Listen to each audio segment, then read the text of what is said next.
বাঙালি ও বাংলা ভাষাকে অসম্মানের প্রতিবাদে তৃণমূলের কর্মসূচি। বাঙালির অস্মিতা রক্ষায় গান্ধী মূর্তির পাদদেশে কর্মসূচি জয় হিন্দ বাহিনীর। বাঙালির অস্মিতা রক্ষায় আন্দোলনে ঝাঁঝ বাড়াচ্ছে জয় হিন্দ বাহিনী। বাঙালির অস্মিতা রক্ষায় গান্ধী মূর্তির পাদদেশে কর্মসূচি নেওয়া হয়েছে এবং মুখ্যমন্ত্রী মমতা বন্দ্যোপাধ্যায় তিনি বারবার সরব হয়েছেন যেখানে বাংলা ভাষা নিয়ে সন্ত্রাস চলছে, আর যাকে কেন্দ্র করে শাসক দল তৃণমূল কংগ্রেস একাধিক কর্মসূচি এর আগেও নিয়েছে। শান্তিনিকেতন থেকেও প্রতিবাদের কর্মসূচি নিয়েছিলেন তৃণমূল, আর এবার গান্ধী মূর্তির পাদদেশে অসম্মানের বাংলা ভাষা এবং বাঙালিকে অসম্মানের প্রতিবাদেই তৃণমূলের কর্মসূচি। বাঙালির অস্মিতা রক্ষায় গান্ধী মূর্তির পাদদেশে কর্মসূচি জয় হিন্দ বাহিনী।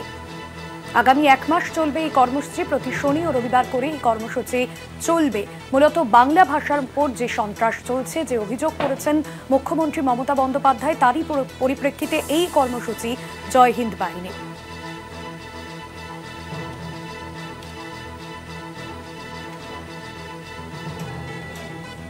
শশাঙ্ক মণ্ডল রয়েছেন আমাদের প্রতিনিধি সরাসরি আমাদের সঙ্গে। শশাঙ্ক, প্রতি শনি ও রবিবার আগামী 1 কর্মসূচি চলবে তৃণমূলের তরফে এবং জয় হিন্দ বাহিনীর তরফে যে কর্মসূচি, এবং এর আগেও একাধিক কর্মসূচি নেওয়া হয়েছিল, তবে আজকের কর্মসূচি থেকে ঠিক কি বার্তা দিলেন এখানের যারা ছিলেন আন্দোলনকারীরা? দেখো, মুখ্যমন্ত্রী মমতা বন্দ্যোপাধ্যায় কিন্তু বলে দিয়েছিলেন যে আগামী 1 মাস ধরে চলবে তৃণমূলের কর্মসূচি। তার কারণ আমরা প্রত্যেকেই জানি যে কেন্দ্রীয় সরকার যেভাবে বাংলার পরিযায়ী শ্রমিক এবং বাংলা ভাষার উপরে যেভাবে প্রতিনিয়ত আক্রমণ করে চলেছে, তারই প্রতিবাদে এই কর্মসূচি। গত সপ্তাহে কিন্তু তৃণমূলের লিগ্যাল সেলের পক্ষ থেকে এই কর্মসূচির আয়োজন করা হয়েছিল।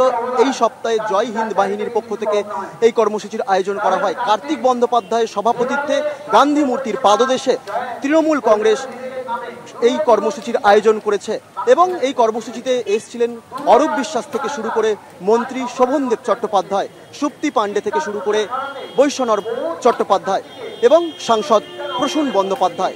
সেখানে রীতিমতন মুখ্যমন্ত্রীর সুরেই সুর বেঁধে দিয়েছেন প্রত্যেকটা তৃণমূল নেতৃত্ব। তারা লাগাতার কেন্দ্রীয় সরকারের যে বঞ্চনা সাধারণ মানুষের ওপর, বাংলার পরিযায়ী শ্রমিকদের ওপর, বাঙালির ওপর, ভিন রাজ্যে বাঙালিদের ওপরে যেভাবে আক্রমণ করা হচ্ছে, তারই প্রতিবাদে তারা সোচ্চার হয়েছে। এবং আমরা ভুলে যাইনি যে উত্তম কুমার ব্রজবাসীকে ভিন রাজ্যে কাজের সূত্রে কিভাবে তাকে আক্রমণ করা হয়েছে এবং দিল্লির বসন্ত কলোনির বাসিন্দাদের ওপরে কিভাবে আক্রমণ করা হয়েছে। একই সঙ্গে বারবার বাংলাকে নিশানা করে, বাংলার মানুষদেরকে নিশানা করে, বাংলার পরিযায়ী শ্রমিকদেরকে যে আক্রমণ করা হচ্ছে। এতদিন ধর্ম নিয়ে রাজনীতি করত বিজেপি, ভাষার রাজনীতি কিন্তু তারা শুরু করে দিয়েছে বাংলা থেকেই। একই সঙ্গে যে বারবার বাংলার দুর্নীতি থেকে শুরু করে নানান প্রসঙ্গে কেন্দ্রীয় সরকার সরব হয়েছে। গান্ধী মূর্তির পাদদেশে দাঁড়িয়ে মন্ত্রী শোভনদেব চট্টোপাধ্যায় তিনি কিন্তু একটা পরিসংখ্যান দিয়ে বাংলার মানুষদেরকে জানিয়েছেন এবং কেন্দ্রীয় সরকারকে নিশানা করেছেন, যেখানে তিনি বলেছেন যে কেন্দ্রের রিপোর্ট বলছে মুখ্যমন্ত্রীর জনকল্যাণমূলক যে সমস্ত প্রকল্প, তার জন্যই কিন্তু ভারতের অর্থনীতি চাঙ্গা হচ্ছে এবং ওয়ার্ল্ড ব্যাংক থেকে প্রশংসা কুড়াচ্ছে স্বাস্থ্যসাথী প্রকল্প এবং একগুচ্ছ প্রকল্প। সেখানে কিন্তু মমতা বন্দ্যোপাধ্যায়ের জয় জয়কার, নেত্রী মমতা বন্দ্যোপাধ্যায়ের পথেই কিন্তু বাংলা পথ দেখছে এবং একই সঙ্গে তারা কোনোভাবেই বাঙালির আক্রমণ মানবে না, বাংলার মানুষদের ওপরে আক্রমণ মানবে না। ভাষার যে রাজনীতি, হিন্দির আগ্রাসন তারা কোনোভাবেই মানবে না। ভাষার অস্মিতা রক্ষার লড়াইয়ে বাঙালি মানুষের অস্মিতার স্বার্থে, বাংলার মানুষের স্বার্থে সবসময় তৃণমূল কংগ্রেস তারা রাজপথে রয়েছে এবং গান্ধী মূর্তির পাদদেশে সেই আন্দোলনের সুর বেঁধে দিয়েছেন। নেত্রী এর আগেই বলেছিলেন যে 1 মাস ধরে এই আন্দোলন চলবে এবং সেই আন্দোলনে কিন্তু কালও ছিল তৃণমূল কংগ্রেস, কাল জয় হিন্দ বাহিনীর পক্ষ থেকে গান্ধী মূর্তির পাদদেশে আন্দোলন কর্মসূচি চলেছে এবং আজও একইভাবে কিন্তু আন্দোলন করা হয়। এবং একইভাবে যে বিষয়টি আরও নজরে এসছে যে আগে ছিল জয়ী ব্যান্ড, তৃণমূলের প্রত্যেকটা কর্মসূচিতে জয়ী ব্যান্ড থাকবে। এই সময় আজ অরূপ বিশ্বাস তিনি জানিয়ে দিলেন জয়ী ব্যান্ডের সাথে নতুন সংযোজন জয় হিন্দ ব্যান্ড। তারা কিন্তু সমস্ত কর্মসূচিতে তৃণমূলের হয়ে গান করবেন এবং সাধারণ মানুষের জন্য বার্তা দেবেন। একই সঙ্গে এই যে লাগাতার কেন্দ্রীয় সরকারের বঞ্চনা, লাগাতার সাধারণ মানুষের ওপরে যেভাবে নিপীড়ন, অত্যাচার, তারই বিরুদ্ধে তৃণমূল কংগ্রেস যে রাজপথে রয়েছে, আগামী দিনে সাধারণ মানুষকে সেই বার্তাই দিয়েছে তৃণমূল কংগ্রেস।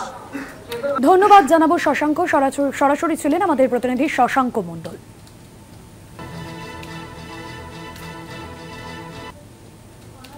বলো। যেখানে যেখানে ডবল ইঞ্জিন সরকার, বাংলা বললেই তাদের উপর সন্ত্রাস মারছে, তাদের জল বিদ্যুৎ কেটে দেওয়া হচ্ছে, কাউকে কাউকে জীবনে মেরে ফেলা হচ্ছে, আর কাউকে কাউকে অন্য দেশেও পাঠিয়ে দেওয়া হচ্ছে। এ লড়াই কি শুধু তৃণমূল কংগ্রেসের লড়াই? এ লড়াই কি শুধু মমতা ব্যানার্জির লড়াই? এ লড়াই আমাদের সকলে, যারা আমরা এই বাংলা মায়ের সন্তান, যারা বাংলায় জন্মগ্রহণ করেছি আর প্রথম মা বলে ডেকেছি, সেই বাংলা ভাষার উপরে সন্ত্রাস গর্জে উঠতে হবে আপনাদের সবাই।